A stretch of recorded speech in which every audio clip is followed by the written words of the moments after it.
Hi everyone, I'm Ben Wright, successful entrepreneur, corporate leader and expert sales coach to some of the most talented people our amazing planet has to offer. You're listening to the Stronger Sales Team podcast, where we bring together and simplify the complex world of B2B sales management to help the millions of sales managers worldwide build, motivate and keep together highly effective sales teams. Teams who grow revenue and make their businesses actual profits. Along the journey, we also provide great insights and actionable steps to managing your personal health. A happy and productive you is not only better for your teams, but everyone around you. So if you're an ambitious sales leader who wants to build the highest performing and engaged teams, Stronger Sales Teams is right where you need to be. Welcome back to Stronger Sales Teams, the place where we provide real-world and practical advice to help you develop superpowered B2B sales teams. So as you're listening, hands up, one hand, two hands, if you've pitched Shark Tank. I think we're going to have most people with their hands down. Hands up if you've pitched Snoop Dogg. I think we're going to have most people with their hands down. And hands up if you've got a patent around your product. I think there'll be a few that put their hands up there, but most people listening, these are firsts. And for me, certainly as well, I've never pitched Shark Tank and I've never pitched Snoop Dogg, but Akeem Shannon, who is our guest today, has. So we are going to have some fun. But before I hand over to Akeem, let's have a little bit of a look into his journey because he's one who's had more than his fair share of setbacks, failures, hurdles, if you like. But he's also a guy that by failing again and again, he's found himself inching his way towards success. So that true definition that I talk about a lot around grit and persistence beating resistance. So Akeem has self-classified himself as a man who was a college dropout and is now a CEO of an Inc. magazine top 50 fastest growing consumer brands in the US. And has, like I said, shared his stories on stages such as Shark Tank, the Smithsonian National Museum of Natural History, and many other places that are very public.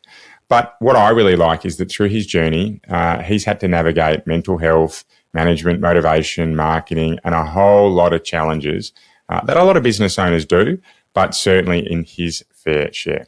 So great to have you on board, Akeem. Thank you very much. We had some logistical issues getting here today that were completely our fault, but really good to have you here. Man, it's great to be here, Ben. Thanks for having me. My pleasure. Well, tell me more about Flip. Let's start with Flipstick. Tell me more about your product and your really cool business that you've built. Yeah, so our company is called Flipstick. So we make a line of phone accessories, and really they're around making it accessible for people to create and consume content hands-free. So our chief technology is our synthetic CT technology, which is a reusable adhesive that's based off the feet of geckos. And essentially it allows you to stick or mount your phone to virtually any hard, flat surface. So you can imagine if you're in a plane and you want to watch a video, you can stick it to the back of a seat and kick back and watch it. If you're on the go and you need to record yourself on TikTok or even maybe do a Zoom call or a FaceTime, you can stick it to the wall and be able to record yourself with ease. And it's washable, reusable, and you can use it again and again.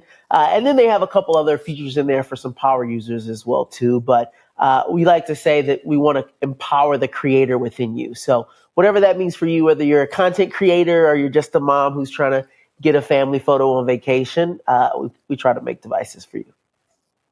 So gecko's feet, you said, in terms of the sticky compound. Tell me more about that, because certainly where I live, there's snakes, there's geckos, there's sharks, there's just about every type of animal that you can think of. Well, let me first say we harmed no geckos to create this product.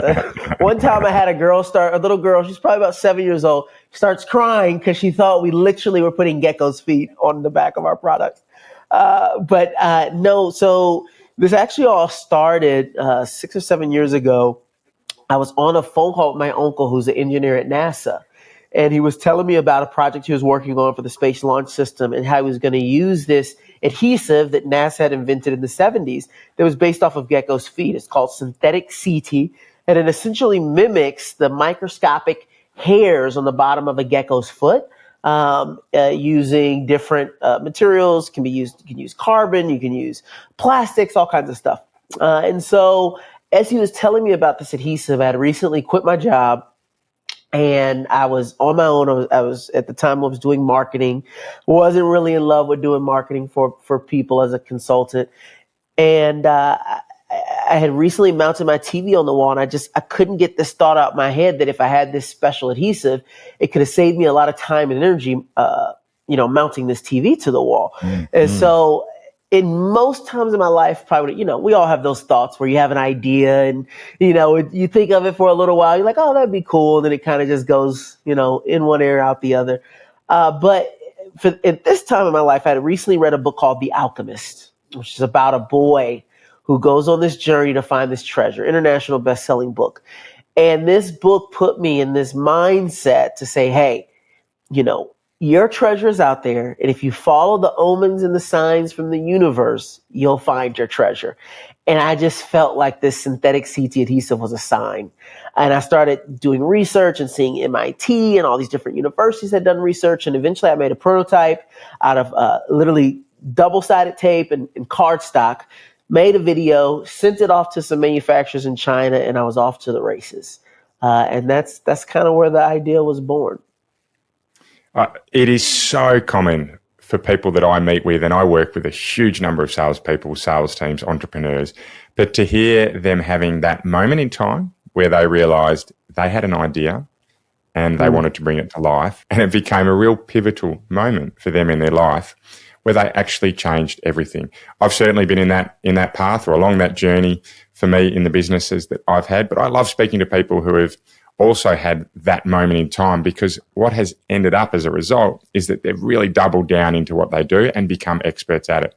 So when we talk about Flipstick, you spoke about creating content, and I think I heard the word stories somewhere in those last few minutes.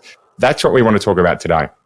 And I think you are as well equipped as anyone that I've had on the show previously to talk about storytelling, because you actually sell a product. Your business embodies everything about storytelling.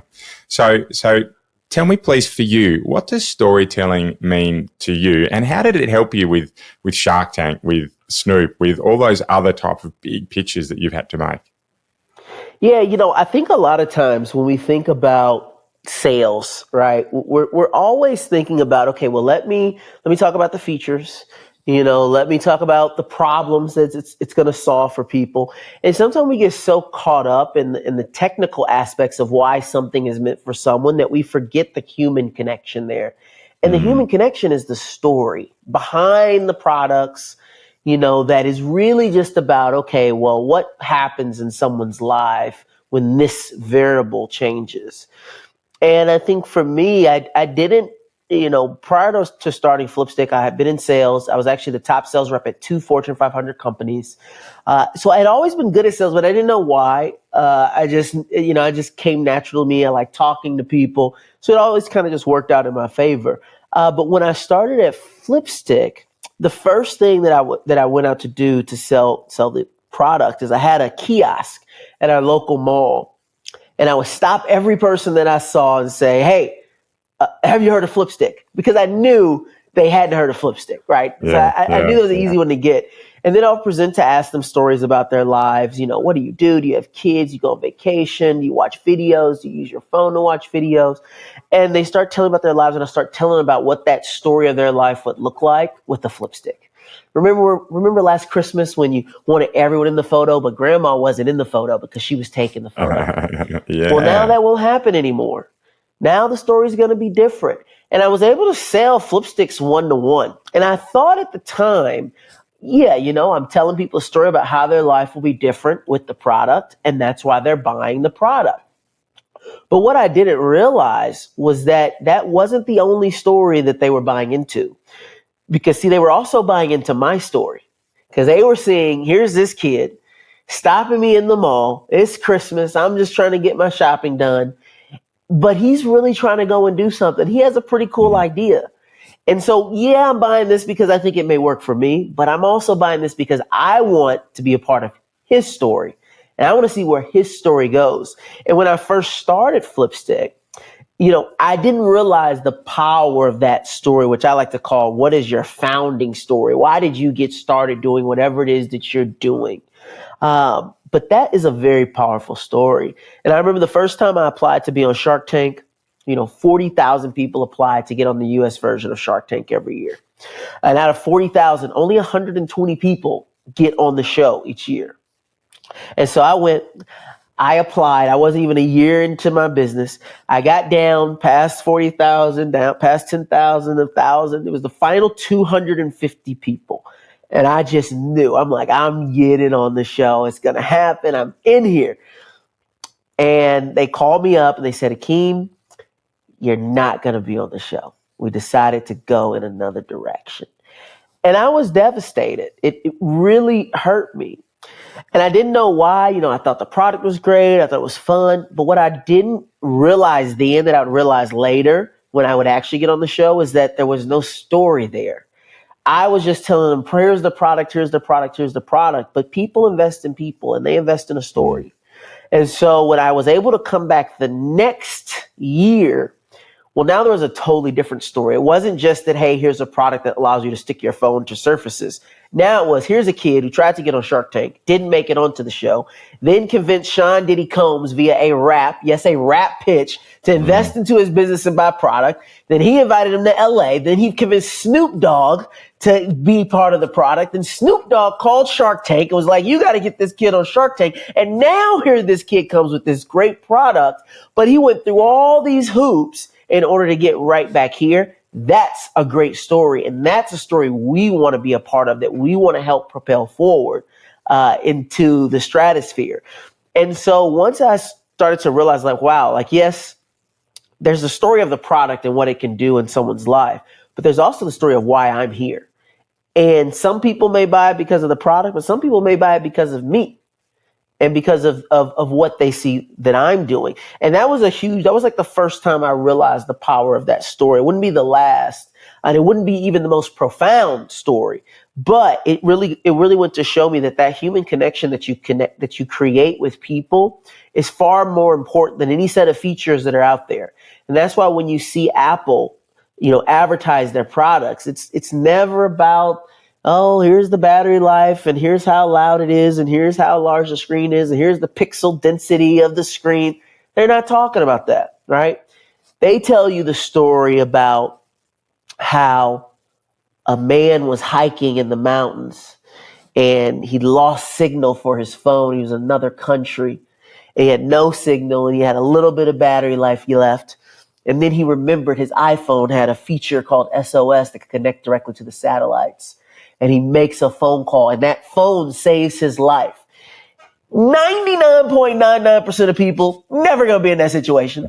That applies to practically no one. Yet, I remember the commercial, and so does everyone else who saw it, because they think about, wow, what if my loved one was in that situation? What if I was in that situation? What if it was my kid, my grandmother?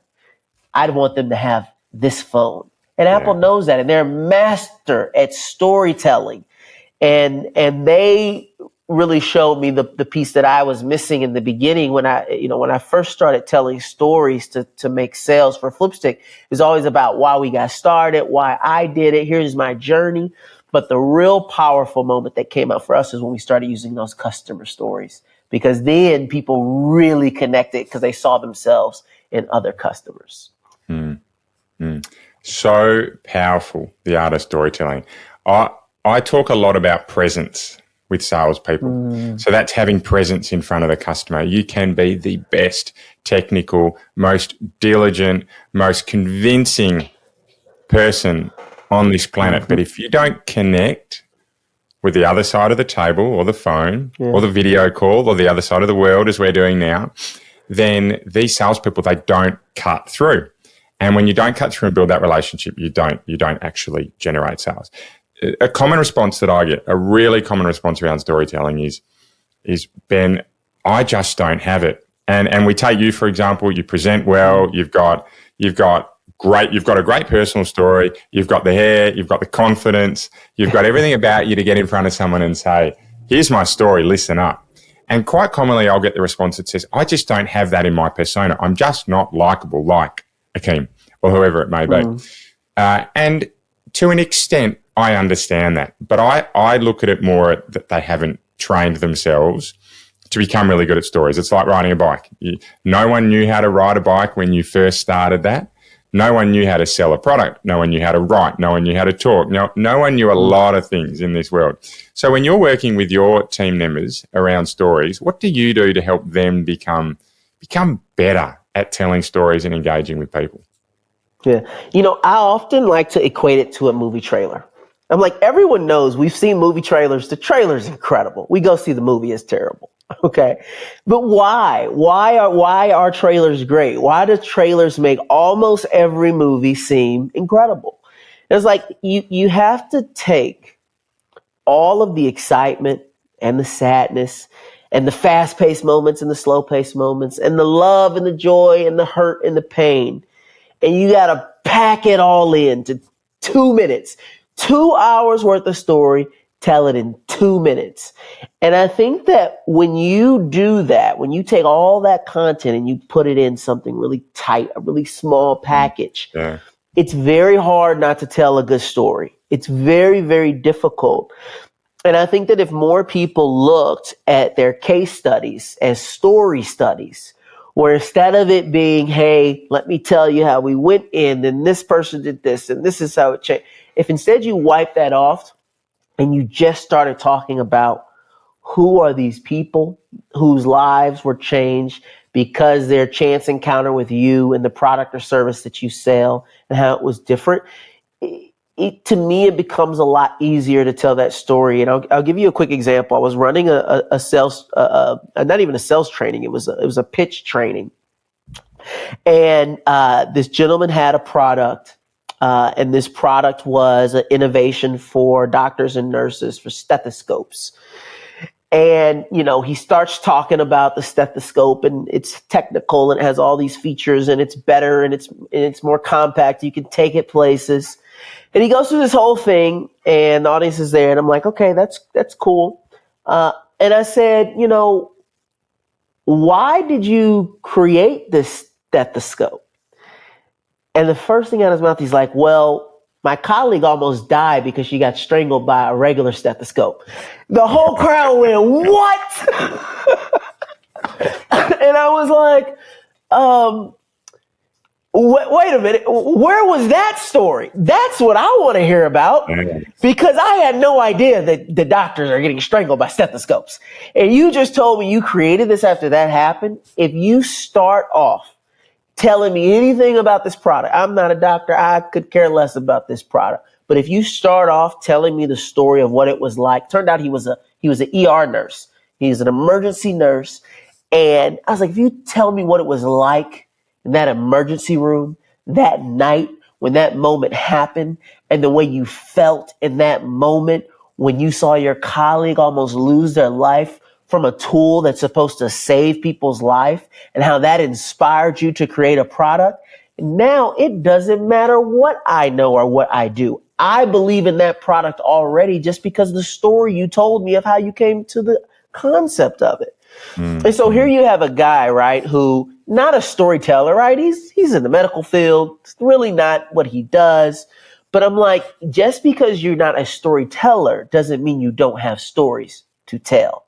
And you got a story to tell. And I think for each person, it really just comes down to identifying what the good stories are that they have to tell. Because everyone can tell you that story about their college, buddy, and the crazy thing they did on their honeymoon, or the trouble they got into with their sibling when they were young, and they get animated and they get excited and they're reliving the experience. And that's really what you want to create when you're having these sales story conversations. It's got to have that same emotion and that same feeling. Like I said, like it's a movie trailer. Because if you don't have that, if you're not interested, if it's not exciting, the person on the other end is definitely going to sense the fact that it's just not genuine, right? And they're not going to listen from the jump. So let's talk about that, getting a story right. And I fundamentally agree with you about writing down your stories. It's like when you're learning features and benefits of a product. You've got them all sitting there in the back of your mind, and you can reel them off when you need to. Do the same with your stories. Write them all down. Know them. Have them ready to roll out on cue. It is no different to everything else you train and learn around in your life. So when we're talking about sales, good stories, love to know in your mind how good stories help you make more sales, but also in reverse, how stories that aren't quite so genuine or not quite pitched in the right way can impact sales. Yeah. Yeah. Like, you know, different stories work for different audiences. So, you know, having a consumer product, you know, when I'm selling, you know, to another business, right? Like maybe like a major retailer, you know, we're looking for them to buy, you know, 10,000, 50,000, 100,000 or so units to really invest into, you know, the business, to market it, all this kind of stuff. You know, I'm going to tell a totally different set of stories than what I'm going to tell on our social media pages or through a Facebook ad or to a consumer that we want to buy a single product. But it doesn't, even though the story may be different in the way I tell it, it doesn't always mean it's going to be a completely different story. So, for example, one of my favorite stories that we had this customer who started using our product, signed up to be a brand ambassador, and I get flagged that this guy's making this content. He's starting to sell quite a bit of product on his code, and turns out that this customer was deaf, and he was using our product. And, you know, I guess I'm pretty ignorant. You know, I didn't realize, I'm just assuming, hey, you're deaf, you send text messages, problem solved back in 1998, you know, it's all good. But, you know, if we're being honest, just like you and I here, we're talking over Zoom, we want to see each other. You know, you can't get all of your emotion and expression, and you can't tell great stories through text message alone. You know, you need to be expressive, and with sign language, the visuals are the expression. And so rather than send text message off the time, the most popular way to communicate is through FaceTime. But there's a problem. If you have to hold your phone with one hand, that means you only have one hand to sign with. And so this customer was telling his audience on social media, hey, if you want to be able to FaceTime, you want to be able to sign with both hands, get one of these Flipsticks so you can stick your phone to the wall when you're on the go and you can sign and have a full conversation with someone. And I just thought this was so incredible, because here I'm thinking people are just buying our product to make TikTok videos. And for this entire community of people, like, this is actually like meaningful and important. And I remember we were in a meeting with Best Buy, one of the largest, electronics retailers, probably the largest electronics retailer in the United States.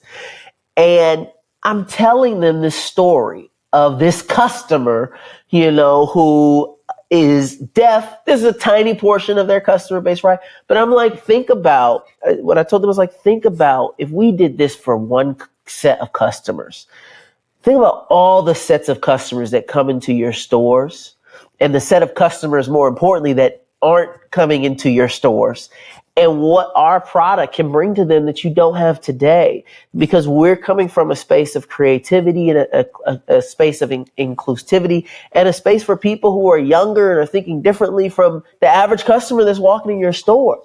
And the rep at Best Buy was listening to this story, and he immediately is like, you know what? Even before you got on this call, I was already thinking this, because I was at our Christmas party, and we had our Christmas party, and I had a Flipstick on my phone, and I remember we had to take a photo, and I was getting everyone together, and I stuck my phone to the wall, and everyone was so excited because we were all in the photo. We were having a great time, and I was just so excited. And I'm telling her a story, but then she's telling me a story back about my product that we're trying to sell to her. And it was one of those genuine moments where, you know, she was waiting to tell her story, but then also receiving the story of these other customers, and instantly it clicked for them. It was like, wow, like here I am, fully able-bodied person at a corporate event, and I'm using it this way. And here's a totally different person, completely different use case, and then they're using it. And when you see those two things, they realize the wide spectrum of customers that they would be able to serve with the product, right? And so it wasn't even a sales conversation at that point, because boom, you had these two stories, and they're like, yeah, let's move forward with this. And so I think that, sorry, go ahead.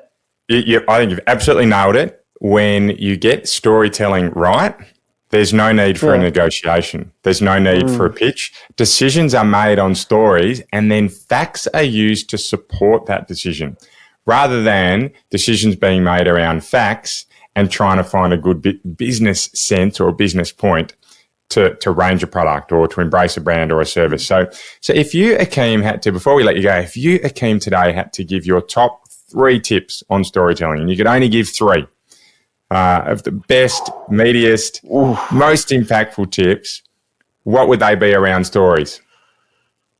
Number 1, tell your customer stories, and tell them well. Not in a PDF document, but tell them the way you would tell your mama at the cookout, at Thanksgiving, at Christmas time. Like, tell it in an engaging way. Number 2, personally for me, I like emotion. Either make it funny, make it sad, make it exciting, or make it as an overcoming moment, but it's got to have emotion there. You got to take me on a roller coaster ride, because as humans, we connect emotionally. And if there's no emotion in your story, well, you can just keep it. No one's paying attention. I'm going to forget it as soon as you walk away. Yeah. Okay. Yeah. So the third piece that I would say, keep it succinct. Don't go on forever. If you can say it in one sentence instead of 5, then say it in 1.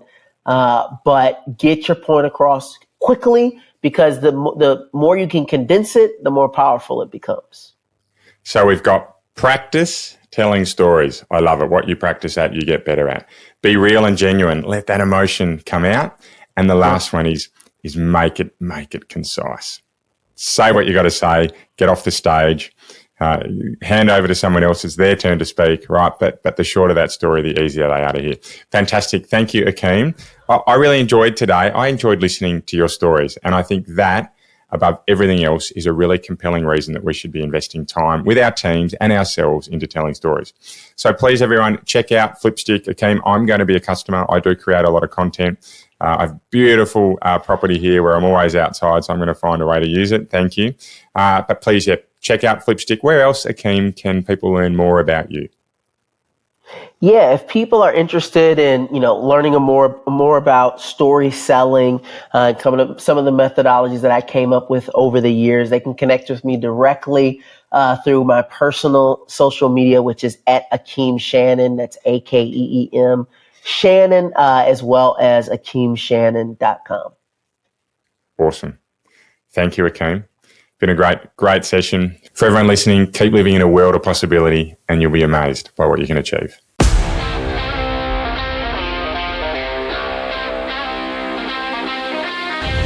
Want to be kept up to date with any of our free materials to help you build the best sales teams possible? Well, the easiest way you can do so is to follow us on your favourite social media channel. We're at Stronger Sales Teams on most of them, and if you DM us Stronger, we'll send you right back some great resources to help you build your superpowered sales team. If you'd like a little more help, please get in touch directly and book a free discovery call with me. I run a limited number of these sessions, and they're free for my podcast listeners. I'd love to help you out. Until then, see you next week for another podcast of Stronger Sales Teams.